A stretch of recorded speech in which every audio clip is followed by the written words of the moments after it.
உலகளாவிய ஸ்கேட்டிங் போட்டியில் 3 தங்கம் 2 வெள்ளி உள்பட 8 பதக்கங்களை வென்ற தென்காசி மாணவ மாணவிகள் ரயில் நிலையத்தில் மேலதாளம் முழங்க உற்சாக வரவேற்பு, கார் பரிசீலித்து ஊக்கப்படுத்திய தந்தை. மகாராஷ்டிரா மாநிலம் புனேவில் உலகளாவிய ஸ்கேட்டிங் போட்டியானது நடைபெற்ற நிலையில் இந்த போட்டியில் 12 நாடுகளைச் சேர்ந்த வீரர்கள் பங்கேற்ற நிலையில் தமிழகத்திலிருந்து மொத்தம் 21 பேர் பங்கேற்றனர்.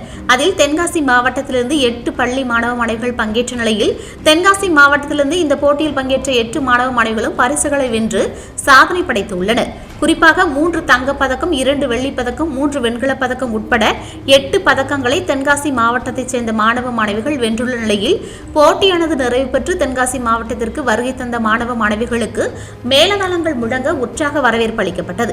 தொடர்ந்து ரயில் நிலையத்தில் வைத்து கேக் வெட்டி வெற்றி கொண்டாட்டத்தை உற்சாகமாக கொண்டாடிய நிலையில் இந்த போட்டியில் பங்கேற்று தங்கப்பதக்கம் வென்ற வர்ஷா என்ற மாணவியை ஊக்கப்படுத்தும் விதமாக அவரது தந்தை சங்கர் அவருக்கு ரயில் நிலையத்தில் வைத்து 10 லட்சம் மதிப்பிலான கார் பரிசு கொடுத்து ஆச்சரியப்படுத்தினார்.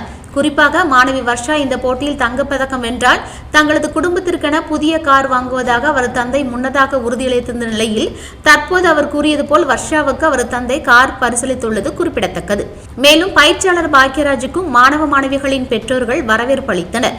மாஸ்டர் கலைமதி கணேசுடன் வரவேற்பு அளிக்கப்பட்டது.